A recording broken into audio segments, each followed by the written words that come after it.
Boy, ang ating episode ngayon ay tungkol sa mga pinagsasabi ni Digong noon kontra sa mga pari, sa mga obispo, sa relihiyon at lalo na sa ating puong may kapal na may lang. Tama ba ang sinasabi ni Digong sa video na ito? Right, at para mas maintindihan natin ay ating panoorin ang video courtesy sa atin ng ating kapatid sa iyong araw. Ito. Inakarasul kung bakit bumagsak ang mga Duterte. Pinahintulutan ba ng ating Panginoong Diyos? Warning, hindi ito basta kwento. Ito ang katotohanan ng unti-unting buki sa kasaysayan.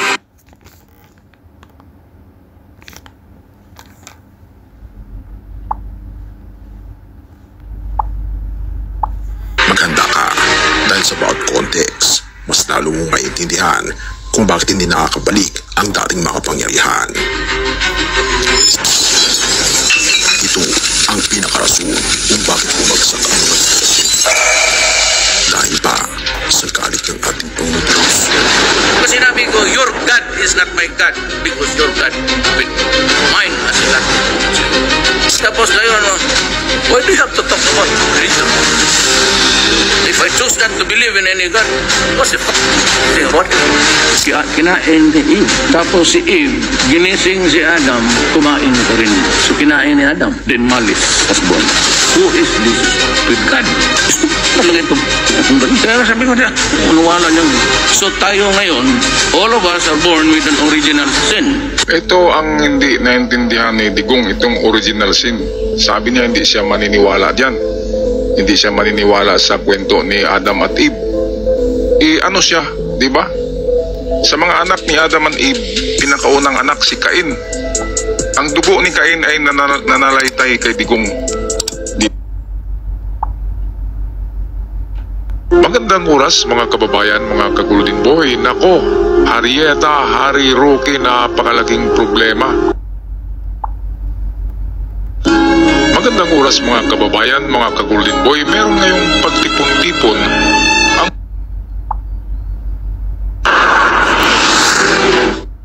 Magandang oras mga kababayan, mga ka-Golden Boy. Napakagandang balita ito ngayon dahil sa binalita sa UNTV, mainstream media ngayon na ang WPS, ang karagatan dyan ay nilagyan na ng label ng Google mismo. Ang Google ang naglagay niyan ng label. Ibig sabihin ay recognized na tayo by the world, by the Google.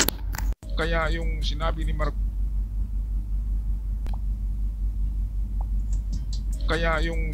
Marcoleta noon na walang WPS, kahit tingnan daw sa mapa, wala. Ngayon, pag search natin, pagtingin natin sa mapa, sa mga bagong mapa, nariyan na ang WPS. So anong masabi ni Marcoleta ngayon? Bakit ayaw ni Marcoleta na magiging atin ang WPS? Iyan si Marcoleta. Marcobeta. Nito? Well, mamaya atin yan pag-usapan. Atin muna balikan ang sinasabi ni Marcoleta noon, no? Sa hindi nakaalam nito, narito si Marcoleta. There is nothing as West Philippine Sea. Wala po yun. That is a creation. Wala daw. By us. Sa totoo lang po, kahit nabasahin mo yung ating mapa. Ibig mo sabihin, panaginip lang sa atin yun. Creation Walang West Philippine Sea. Kung walang West Philippine Sea, anong tawag sa karagatan dyan? Na dyan tayo nangingisda, ang mga mangingisda natin. Yan ba ay Gossi siguro. Gossi. Naroon lang sa unahan. Itong malapit sa Palawan, yan ay Philippine Sea or West Philippine Sea. Nilagyan lang yan ng West pero karagatan yan, Economic Zone of the Philippines. Kaya nga meron na tayong Republic Act na nagsasabi na atin yan, atin ang mga karagatan. Dapat nga Philippine Sea na yan West Philippine Sea. Sa continental shelf, sa baba nito, sa seabeds ay atin yan. Pati ang kahanginan, ang airspace ay atin. Diyan, 200 nautical miles galing sa ating baybayin ay atin ang mga karagatan na yan. Tinatawag na exclusive economic zone of the Philippines. Kaya ito ang new standard map ng Google ay meron ng pangalan na WPS or West Philippine Sea. Ayan o, naka-annex na yan, no? West Philippine Sea. Naka-annex na sa ating soberenya Ganda, no? ang economic zone na tinatawag na WPS. Galing talaga ni PBBM. Nilaban na talaga yan. Yan, yung kulay blue, itong kulay blue ito ang, ayan o, yung kinulayan ng blue, yan yung ating economic zone. Exclusive economic zone. Kasama na dyan ng WPS. Yung malapit sa Zambales at Palawan within our exclusive economic zone. Kaya atin na yan. Annex na yan, no? Annex na yan sa ating Yan. Maliwanag na yan. sa ating Republic Act. Yes. Bagkus, sinabi niya na hindi atin eh. Katang-isip lang daw. Grabe. Katang-isip pa yung ang dami-daming isda dyan. Nariyan pa yung deuterium at mga deposito ng langis na in the future kapag namina natin yan, Milyon-milyon ang halaga niya. Mga deuterium. grabe. Mga Yaman ng deposit Pilipinas yan. Dahil dyan. Kaya pilit na inangkin ng China ang WPS kasi nariyan ang trilyonis barilis na Mayamang isda pa. deposito ng langis. Daming at isda deuterium. niyan. Alright, balik tayo sa video. This law defines the Philippines' internal waters, archipelagic waters, territorial sea, contiguous zone, exclusive economic zone, and continental shelf in line with the convention. Ito, Right, so ang eto line na. of convention. Ito na mga kababayan, ang balita. Sakop na lahat. Alright mga kababayan, so finally, eto na ang sinasabi kong balita galing sa UNTV. Ang napakagandang balita na ang Google mismo ang bagong Google Map ngayon, kapag mag-search tayo sa internet, ay mayroon Nakikita ng na. label or label na nakalagay na West Philippine Sea. So ibig sabihin Galing talaga ni PBBM. ay ang buong United Nations at the Asian Buti Nations, na lang naging ang presidente. lahat ng nasyon sa sanlibutan ay recognize na ang karagatan na yan ay West Philippine Philippine Sea. Sea. Ibig sabihin atin yan. Yan ang ating exclusive economic zone.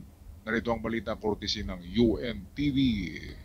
Makikita na ngayon sa Google Maps ang label na West Philippine Sea. Ito ay patunay ng pagkilala ng mundo sa karapatan ng Pilipinas sa lugar ayon sa United Nations Convention on the Law of the Sea o UNCLOS. UNCLOS. Ginamit ang terminong ito simula 2011 at opisyal na pinangalanan noong 2012 sa ilalim ng administrasyon ni ating Pangulong Benigno Aquino. Samantala, ikinatuwa naman ng sandatahang lakas ng Pilipinas ang paglalagay ng Google Map ng West Philippine Sea. Ayon sa tagapagsalita ng Armed Forces of the Philippines na si Colonel Francel Margaret Padilla, patunay ito ng pagkilala ng international community sa sovereign rights ng bansa. Ayan, so, ayan, Yan kilala yun, na. pagkakilala na ng buong ng mundo. international Sovereign rights. community. Ngayon si Marcoleta, isang Pilipino, isang congressman sa Eh, Pilipinas. hindi naman Pilipino ay ata yan. maniwala na atin yan. Ayaw maniwala na mayroong WPS. Sasabihin pa niya, Ano ba kathang talaga, isip kuya? lang naman natin daw ang ano, Kuya Rodante Marcoleta, ano ba talaga? ang Diba? Kanino mo West ibigay Philippine yan? Sea. Sa China. Kaya mga kababayan, isipin nyo, kung kayo'y bubuto sa tao na ito, kapag ito'y nanalo, baka mabura yung label West Philippine dyan. Sea. Yung nilagay ng Google, baka ipabura niya. So, ayaw talaga niya na Yun lang. maangkin ng Pilipinas ang WPS. Salungat yung kanyang salungat. Paniniwala niya ay salungat. Lahat ng No? mababatas ay talagang gumagawa ng batas eh. Yung Republic Act, ang daming pumirma nun, di ba? Ang daming bumuto na atin talaga yan.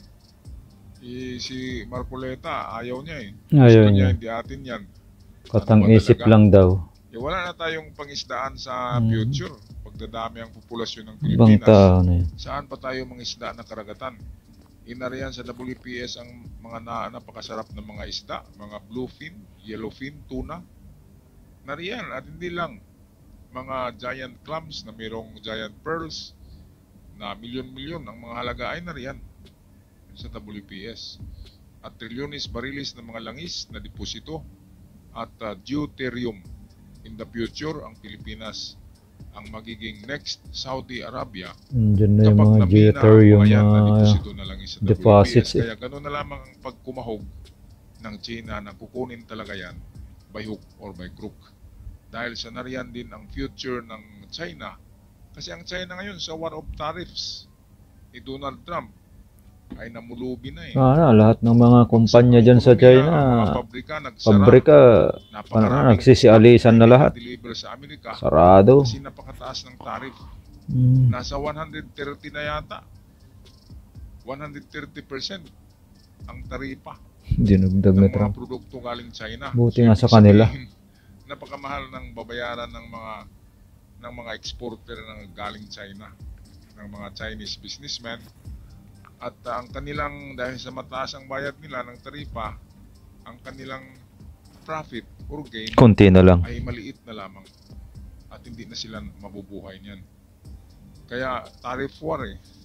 Imbis ballistic missiles, tariff war ngayon ang gera between China and America. Okay, tapusin na natin ang video courtesy sa atin ng UNTV.